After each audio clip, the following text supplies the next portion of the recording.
Hey guys, it's your girl Devora, student singer-songwriter and everything else between. Welcome back to the channel. Today I'm back with my girls. Hi, I'm Louisa. Hi, I'm Nahir. I'm Cassie. I'm Marta. And today we're going to be talking about what it's like to be an ELS student in this place we call a university.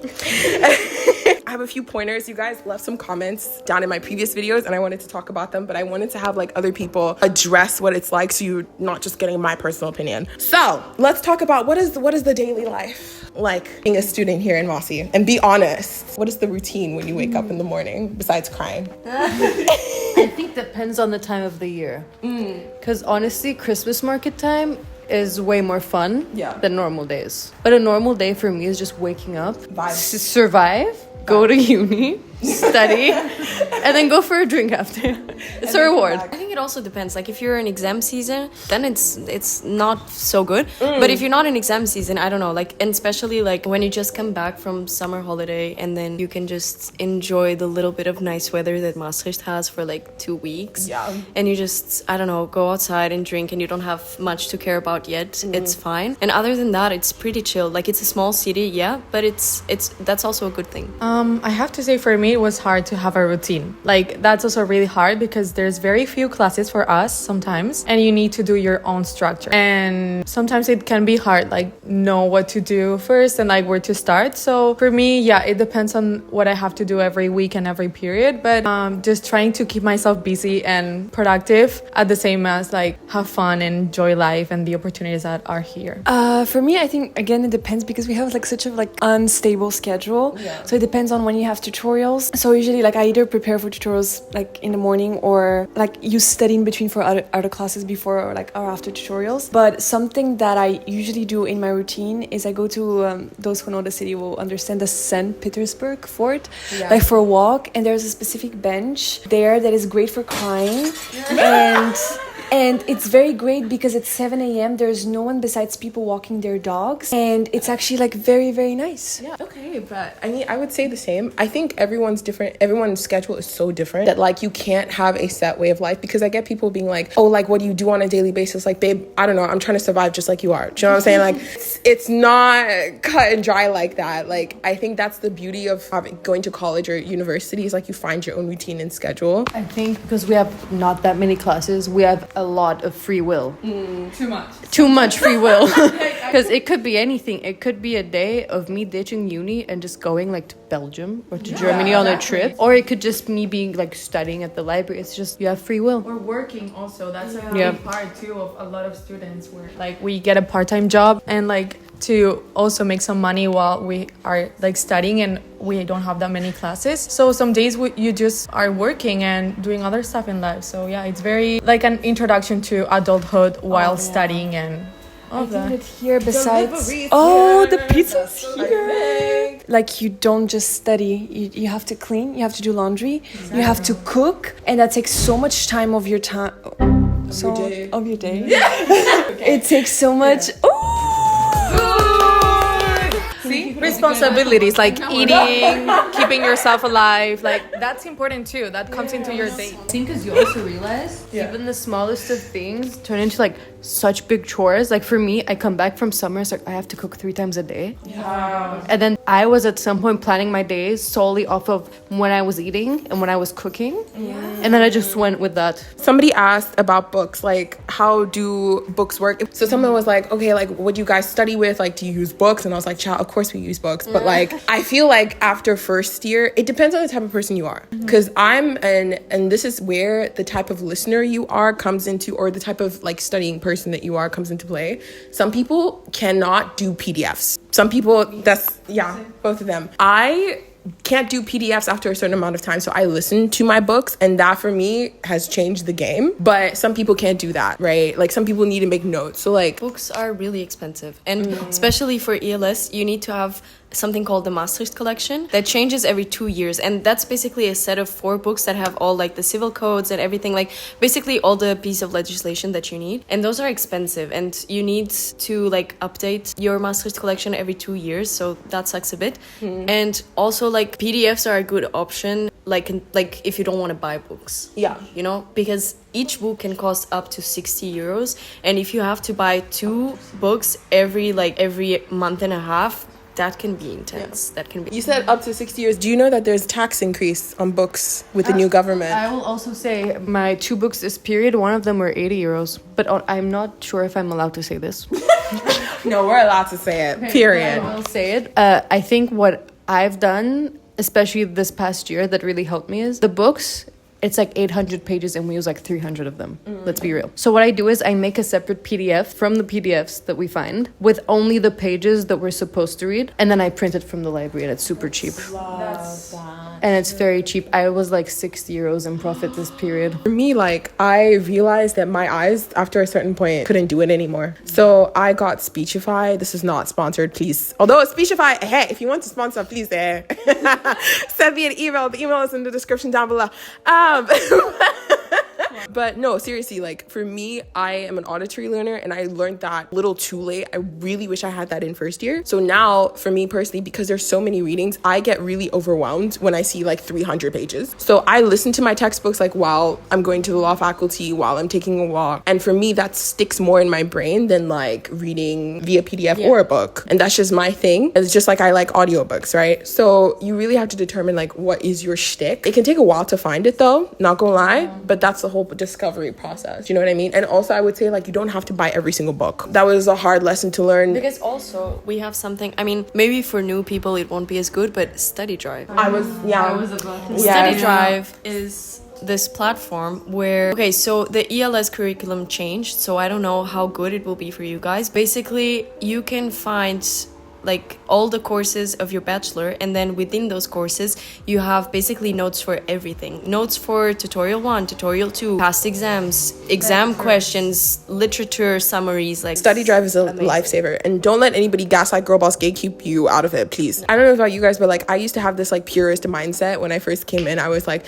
no, I'm gonna make my own notes and I'm gonna do my own thing. 2 pages max. then you're in like what, your 5th hour at the library, your eyes are hurting, you're crying, you haven't read all the things you're supposed to read. I beg, please use StudyDrive. Okay, share the cost with somebody if you have to. You know, if you want to download the documents from StudyDrive, you have to pay. But like for example, I have a shared subscription with Nihir, and we have one. Exactly.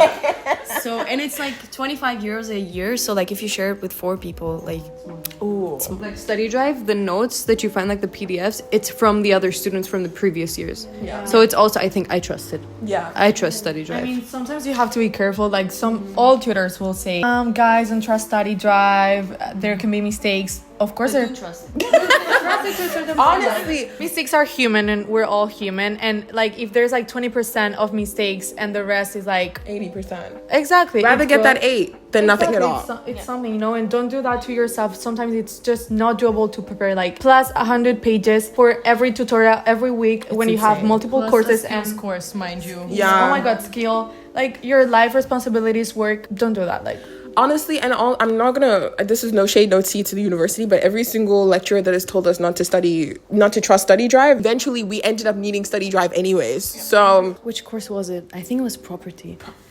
Because I remember my tutor very well and clear. Because normally you go on like Canvas, which is our university page. And then basically every week you go into the page of the week and then it gives you the readings. You have to read this chapter, whatever. Our property tutor came to the class first week and we're like, a law student is supposed to find where the material is in the book. So they just made you basically go through an 800-page book and read what was relevant. Who has the time, first of all? Criminal property at the same time when we had to do so many fucking readings. And I was like, I remember when he posted that 250-page book. And I nearly had a heart attack. All in all, StudyDrive will save your life. Also, practice past exams. I wish somebody had told me this. Take StudyDrive with a grain of salt, I'd say. Okay, this is her opinion. I think it's very useful. Take it with a grain of salt because it's very incomplete. But the practice exams, a lot of tutors or like lecturers, I remember like in the first year, they're like, don't use it, it's not useful. I'll submit like the practice exams, and actually do the practice exams because they actually help. Even if it's like a different model of an exam, do them because it just practices. Even if your exam now is easier this year and like there's less material from the previous years, just still do them. Use it as a crutch because it's useful. Like you're still human. You don't have to stay on top of your shit every week. So StudyDrive is there for that. That's the real tea. But also about, I think, the best exam hack I've done, take past exams to the open book exams. for some courses there's like 100 pages of past exams on studyrive. And what I did was I used to print the past exams and then put tabs on like which question, like what topic, the question of what topic is where. And in the exam it just saved my ass so many times. All in all, like, studyrive can help you. You don't need to use it every single day of your life, because otherwise there's no point in coming to school. But it can really save your ass, and it saved my ass during first year. So like preparation for tutorials. Tutors or people in university also might not think this is okay, but use AI to help you like guide your preparation. Is that correct or not? I mean, you can. I do have a class this period, and in this class they told us you can use AI to IP. kind of for IP. Yeah. It's like use AI to find like articles and stuff. Just don't like copy paste and like ask for answers. But you can also like, for example, in moot court, to find cases relevant to my point, I use the shit out of AI. I want to add also, I think it changes a lot from course to course. So basically, like, I've had courses where I did not watch the lectures at all, but then I also had courses where the lectures were literally the main thing that you had to look at. So also I think that's something you have to determine by like the start of the period and then just work with. And it changes a lot, I think, from course to course. Let's talk about like housing, because people keep on asking me about that. And I was actually quite lucky with housing. Like in my first year, I got housing really fast and really easily. And then second year, like I just knew people and I moved in like with her. What I would suggest, because I also know people who struggled and I helped them with it, Facebook groups actually. Like I think I tried that and it didn't work for me. Like Okay. I don't know if I don't know how to use Facebook because But I'm a grandma. Like I use Facebook a lot. There are certain groups that you have to keep an eye on, and the thing with Facebook is like you have to go there every single day, multiple times a day to find housing.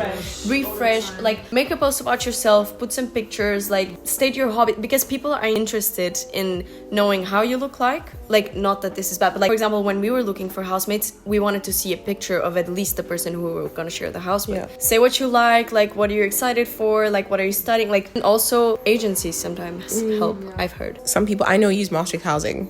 Right? That you have to You have to pay a But also, there's also, from what I know, I think it was a master housing where sometimes for some specific houses, you have to have used master housing with a subscription for like a year to even apply for it, which I thought was very stupid when I first came, because insane. who has that money to pay? Imagine you're in high school and you're gonna pay to find a house. I know of a lot of people who don't take houses because it's like a 6-month lease, but also I think keep in mind that at the worst case scenario, a lot of exchange students leave by the end of that 6 months. And when you come to master, I think you have way more chances of finding a place here than just from online. So I think just if you can take the 6-month place and then here I think you would definitely will find something. Be careful. If they don't do a viewing, if they ask you to pay anything up front, just don't do it. Like even if it's an online viewing, just be careful anyways. Like for example, my first house, I didn't see it beforehand, but just so you have an idea, I just had to pay a signal. So I didn't even have to pay the first full rent. I think I paid like 100 euros just to be committed, and I signed the lease.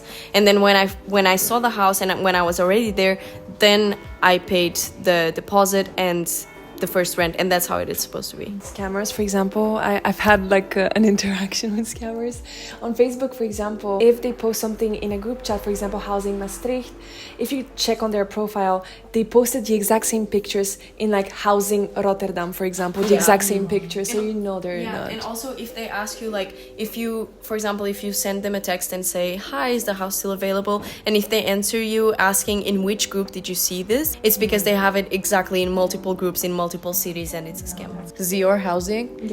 Most of the time you're gonna go and test there's no rooms available, but also I think that's something you have to keep refreshing, because on like a random Thursday at like 11 a.m. they would post like new rooms. I remember. And then if you're fast enough and you refresh enough, you can also like get from Zior, which is like a dorm kind of. Same with Holland to stay. If you need like a place with like not a lot of time in advance, if you keep refreshing, you can also find there. And they're like private studios with kitchen and private bathroom. Like also, if it's your first year in Maastricht and you're like exchange student or just like your first year, you can always go to UM guest house, which is the like student housing kind of that the university. You can get like if you know people and someone's leaving their apartment or something. I also got my last 2 places because of like context. Since we're on the topic of like personal lives, before we get to people, what about like a work-life balance? Like, because a lot of people, you know, there's no such thing to me personally about a balance. There's no balance. There's no balancing anything anywhere in this university. We're still learning it, and I'm 3 years in. Yeah. And I still don't have a routine. It's just a little bit everywhere. I started working a year ago, so I didn't work in my first year, and that's something I recommend, not working in your first year unless you really have to, because in the first year you have the binding study advice where you have to have certain credits to actually manage to go to second year. So it's important that you actually focus on first year, like in study. It is definitely tricky to balance work with uni, but it's not impossible. At first, I felt super bad that I could not keep up with university. But also, I think after a point, doing everything that's given, like because they give you a reading, they give you lectures, plus you have like extra PDFs to read. Honestly, I don't think sometimes it's worth giving all your time to finish every single thing. And I think it took me way too long to realize, because then I basically, at some point, like, it was either have no life and just study, but then I was like, okay, I can just let go. Like, for example, the extra PDFs that they give us, I don't read them. Instead, I go for coffee with my friends. Exactly. Letting go, peace of mind. letting go is an issue that I have been struggling with since I came here, because it's kind of like you're used to something. You used to be like, for me, like school was it, and if I'm not good at school, what am I good at? And I think university has taught me to let things go, because you don't have to be in the library 40 hours to pass your classes and do well. And again, as you say, this is up to your priorities, what you want from out of your university life. So that's up to you. But for me, when I came here, for me it was like to travel, discover myself, do things. So if you want to go out for drinks or do this with your friends or anything, if you want to do art in the park, completely fine. You don't have to be in the library for 40 hours to be a good person. You don't have to feel guilty for not working on a Sunday afternoon. For me, something that was very hard to grasp, back in high school, my grades were also out of 10, but anything below a 9, I would be like, oh my god, what is wrong with me? Guys, here, a 9 or a 10... A 10 is impossible. A 10 doesn't It exist. doesn't exist. A 9 if you're lucky and if you've put too much into it. But also, like, this was something I've been stressing about too much. Like, okay, but my GPA on paper, like, it's a low number when it's like out of 10. Then I was like, okay, how am I gonna get into masters? And this was something I really struggled with. And then I did a lot of research, and basically, you know how in the US a 4 is like a full GPA? A 4 in the US with a GPA calculator is an 8 out of 10 in the Netherlands. So it's not that deep, actually. That's Because I stressed about this so much. And then I saw it and I was like, oh, thank God. The system is very, very different from what most people might be used to. So I think that the way they grade is way different. Like an 8 here is given given more scarcely than an 8, I don't know, in Canada, for example. I know that because I used to get like really high grades in Canada, but like the grading system is definitely very different. So the time that you get used to that grading system, it's hard at the beginning, but then you have to get used to it. Yeah, it might fuck you up a little bit at the beginning. I'm so sorry. Like, no, even where I come from, I remember everything used to be like out of 100. Then you have to first of all get used to it being out of 10, so that feels weird. And then there's sometimes in certain courses, depending on what you do, there's like a grading median, so to speak. And some we're lucky in law, we don't really have it. I heard somebody else in the science faculty, their grade their grade to pass changes. So instead of it being a 5.5, it can be a 5.6, a 5.7, depending on how everybody else's, depending on everybody else's. And that's insane. So like, don't put your validation as a person on your academics. I remember me and Krasi would have these conversations, and me and Marta as well. Like, if you're African like me, all of your validation, all of your life is like your academics, right? Getting a good job, and then Having a good seat. Exactly. That is not what's going to completely help you, especially if you plan on working in the Netherlands. This is something I wish I understood. Most people don't know. When you do our ELS bachelor and you do like a master's, you can't have something called civil effect, which means that you can't practice with our degree. I live here and I didn't know that. No one told me. No one told me. I just show up and I was like, okay, European law is universal. No. So for you to be able to specialize and truly practice as a lawyer in this country, you must have a Dutch bachelor, or what you can do is you can learn Dutch and then do the Dutch bachelor as a double degree. Yeah. And that is an insane amount of work, and barely anyone gets into that. Not because it's closed off, because it's simply so hard. And like sometimes I tell people, if you're coming here, you really have to know, are you going to stay here in the Netherlands, or are you going to go back to your home country and then do something there?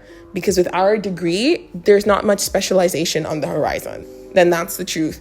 To some, at the beginning, I used to be really scared of that, especially when it comes to the job market. And especially if you're an international, it can be really scary. I'm still scared. Yeah, to this day. Like, if you guys are new here, please go to other events, like hear other people speak, because you'll get a wider perspective on the jobs that are available to you on this degree. I think nobody really told us, because I feel like in law, it's just like law firm, jurist, paralegal, European Union. EU, Parliament, and that's it. So this is the perfect course if you want to go work at European institutions, basically. I feel like also like with a right master's on top of this, you can also get into a lot of diplomacy politics, but you can also, I think, become a consultant. Yeah. And what else? But businesses. But yeah. Businesses. Like, no. Okay, but also I think this is something that people ask me all the time. Like, do you need to learn Dutch to be able to get a job, to live here? No. If you plan to just live, like to just do your education here and go home, no, I don't think it's really necessary. To get a job, like part-time job as a student, you don't have to. Sometimes. But if you really plan to like stay here or see what your options are, Dutch is gonna be your best friend. And that will give you an edge, an advantage over the other thousands of internationals that are applying. Also, something that people don't talk about is that Maastricht, yes, it is a student city, but when you're looking for a job, the best jobs to find are truly in Amsterdam, Utrecht, like the north. Right? Because at the end of the day, outside of studying at university or working at university, there's not that many options. In Maastricht, law firms in Maastricht and Valkenburg don't accept people that much who speak only English. That's true. Yeah, they don't. It's true. And that's just how it is. Don't take non-Dutch speakers, especially in the south. Little information: for the first 2 years, you can take a free social Dutch course. Yeah. At the university, and then it's completely free. I don't know how advanced it is. Yeah. But it's like a start anyway. I've had a lot of people do it, and it was nice from what I've seen. And you talked about a GPA. Like, this is me giving like, literally all the shit I've been learning, even after my internship. I promise you now, your grades are fairly important to some institutions, but what's actually important is getting work experience. Yeah. And no one's going to tell you that. You're just going to pop up one day on LinkedIn and everyone's done an internship and it's like, oh, dear network, I did an internship over the summer. I know. You just wake up one day and everyone did an internship and no one told you what the fuck to do. LinkedIn, humbling. Yeah. Every time I go on there and I see like 5 posts in a row about internships with like embassies and governments, I'm like, and then I see all these people doing them at European Parliament. I said, when did we have time to lobby into the EU? What's going on? Oh, exactly. I was just trying to survive. The last semester, I didn't know we were I wanted lobbying. to go to the beach like 3 times in the summer. Like, I didn't do an internship. No, but like, how are like first year and second year students doing internships like so easily? I mean, I don't get how people find the qualification in the first year especially. But yeah, work experience is going to change everything. Yeah. And unless you plan to be truly in like international institutions, which there's very limited spaces of, or in businesses, or maybe you want to do something of your own, learn the language if you're gonna stay here. And that's the cold hard truth no one's telling you. Yeah, and about the work thing, I would also recommend that you make sure you have like a either like 0-hour contract where you can say the days that you want to work, and that's really useful for like periods and like class organization, because you can let them know like, I don't know, with 2 or 3 weeks in advance when you know your schedule for like each period, and like just say the days that you want to work. And I think for me the like best balance is like 2, maximum 3 days like a week of working. I don't know, like 6-7 hours, something like that, but more than that will consume your life. Back to what you said, kind of with like the work experience and everything, never underestimate the power of social networking.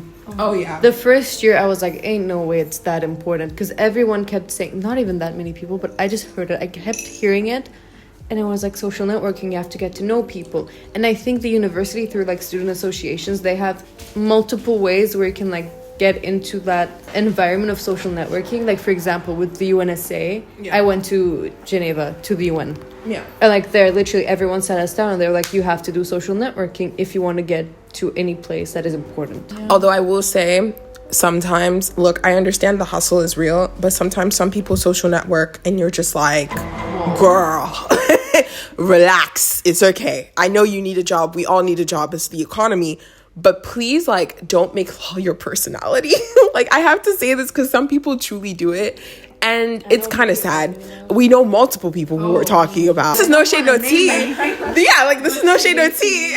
But, like, sometimes it's really concerning how a lot of people don't have personalities outside of law, and it's okay.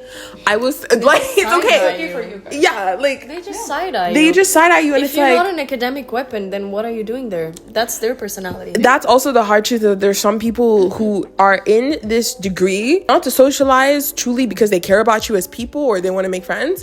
It's for them to get to a certain place. And if you're a person that's like really sensitive or like really outgoing or like just truly cares about people, do recognize that. That shouldn't stop you from getting your degree, but be aware of what you, the kind of people that you're going to meet in this degree. And I feel like that's for all walks of life. But yeah.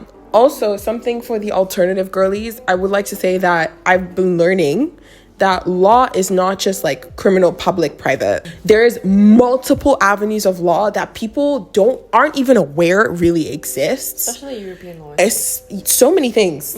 And there's laws for literally everything. And no one puts two and two together. So if you're interested in a very niche part of law, you might find it a little bit harder at the beginning. I know for me, like me and Marta are art law babes. Okay, like we love art law, but then there's also intellectual property. I think in third year you get to explore that more and see what's available to you. So don't panic, because I know for the first 2 years I was like, there's nothing for me here. I would try and look at associations, but it didn't really fit my vibe.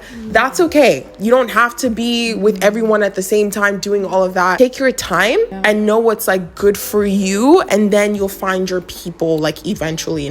There's light outside of the tunnel. And also I also struggled with feeling like I didn't know if this was my thing, you know, like it took me a while to be like, do I like what I'm doing? Do I like all of it? Because like the first 2 years are really hard and very like general. You touch like a lot of areas of law. Also, one thing I will say before, sorry, my sister. One thing I will say that I also learned recently that shocked me, but you don't think about it, is that a degree is very useful also outside of law. Because what happens is sometimes you realize that law, like doing the 9 to 5, isn't really for you. You know, there's lawyers who freelance. No one tells you that until you see it in real life. There are people who freelance. There are people who have more power and autonomy over like choosing what they want to do. But there's also people, like there was a document that was released online. I saw it recently. I think, did we find it together? Or I told you about it? No, you told me. It was a document of 600 jobs you could do with a law degree. Oh, yeah. A bachelor. Not even a master, a bachelor. That's fantasy. And yes. I think people forget that we are in the humanities, and the humanities, there's so many other jobs that our basic legal knowledge is amazing for. Like there are jobs that people just need policy. They just need to understand what policy is. Yeah. And you, as a law student, you can fulfill that job and get paid well. So mind you, every department of everything basically has a legal department in itself. Yeah. And also, like, I've realized, because also when I was talking to my mom before coming here, I was like, do I want to do international relations or do I want to do law? And she was like, don't be stupid, do law. Because you can always do international relations with a law degree, but you can't do law with an international relations degree. Don't limit yourself. And that's also something I learned this year. Okay, and finally, what about the people? No, it's not that bad. Like, of course, in any environment that you are at, whatever stage in your life, you're gonna find people that you connect more, and you're gonna find people that you don't connect so well, and that's normal. And I feel like maybe the law faculty has a lot of people that are there to be the best, Yes. Looking at it in that sense, it can be quite tricky because, like I said before, like these people are there to be academic weapons and you're just below them and they will make sure that you know that you're below them. But it's not a general thing, and it's not like those people aren't also nice to have conversations with, and it's not like, I don't know, I don't find it that bad. I know there was a silence, but I think you're always going to be able to find your people, and you're always going to be able to find people that you relate with. And I don't know, something that I would suggest is, if you're in a tutorial room and you find someone that you like kind of vibe with and you feel like you could be friends with, just ask them out for a coffee. Like, don't be afraid or shy. Yeah, it's not. That also took me some time. No. But also, I must say, like, despite the silence, Maastricht is a student city. It's a small place. It's like a community. Like, nearly half the population is student. So you have a lot of opportunity to just like meet people, go out with people. Because like, compared to my friends who live in bigger cities, whenever we talk, it's always like, oh, everything's so far away, and it's always like busy, like not even university busy, but living in a big city, rushing places, everything's too far away from each other. I think compared to that, we have a very nice student life. Like, remember we called Marta the day when we were like having drinks in the garden? She was like, oh, I'm actually right in front of your house. Yeah. That was great. The people that you meet in first year might not be the people you end up with at the end of your degree. Income friendships. And income. Also, I didn't even do income. I just met people in first year. Yeah. Sometimes you outgrow people. Sometimes you split. Sometimes you stop being friends. And like, the more and more people I speak to, the more like, that's actually very normal. Some people had like certain friend groups and then they would just fall apart and then they would move on. I think that also really made me recalibrate. Look at that dictionary. I think a lot of like what friendship is and what friendship actually means to you, because sometimes friendship means something to someone, but it means something different to you, and then you might realize it the hard way. So like, you're gonna, I feel like it's very normal to experience that as well. But also what I meant by people was also like Dutch people. I mean, tea. They're nice. They're honestly nice. Tolerant, not welcoming, tolerant. Yeah. My personal experience with Dutch people is that they will help you out, they will accept you, but stay away from their circles.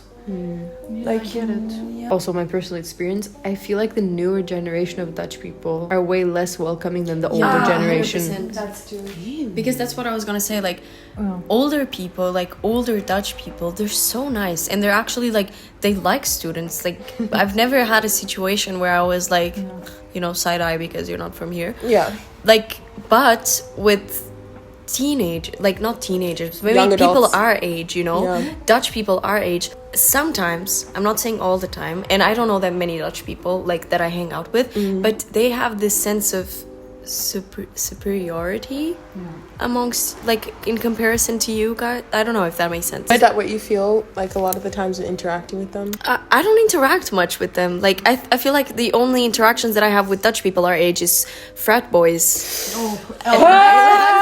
Even as somebody who's lived here and like I can call myself Dutch, let me break it down. First of all, you have associations, and those associations are frat associations most of the time. They are not welcoming a lot of, or they're not really welcoming any international students, I won't lie to you. And even sometimes, like when I was at Incom and I was part of an association, right? I noticed that there are a lot of frat organizations that stick with themselves and they're only for themselves. Yeah, and that's cool. But there's also international organizations that choose a certain group of like race and they stick with that race. Oh, true. That is also true. I was very surprised to see that. So you do have, what is it called? Selectivity? Yeah, like you have a lot of an exclusivity in certain places. When it comes to Dutch people, I will say I've noticed that there's two types. There is the type that like if you're in a Dutch program, then that's different. But you have some Dutch people who choose an English program and then they willingly want to interact with like internationals. I've made a few friends who are Dutch that way, and they tend to be more open and like welcoming because they understand how to also like, you know, interact in that sort of environment with internationals, right? And I think those are like the people you're mostly going to encounter if you encounter many at all. But you don't encounter many Dutch people, like especially in the ELS course. I've met one Dutch person. No, I think also the way Maastricht is, because if you're in like The Hague, if you're in Utrecht, it's a bigger city.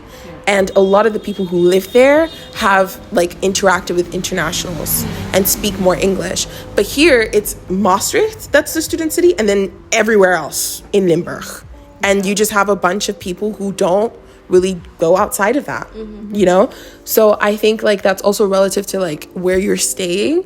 But at the same time in Mossy, I'm not even gonna lie to you, like outside of the people I used to talk to at work when I was working, no. I've only made like 1 or 2 Dutch friends, and that's it. Yeah, oh yeah, you do meet a lot of half Dutch people, yeah, as well.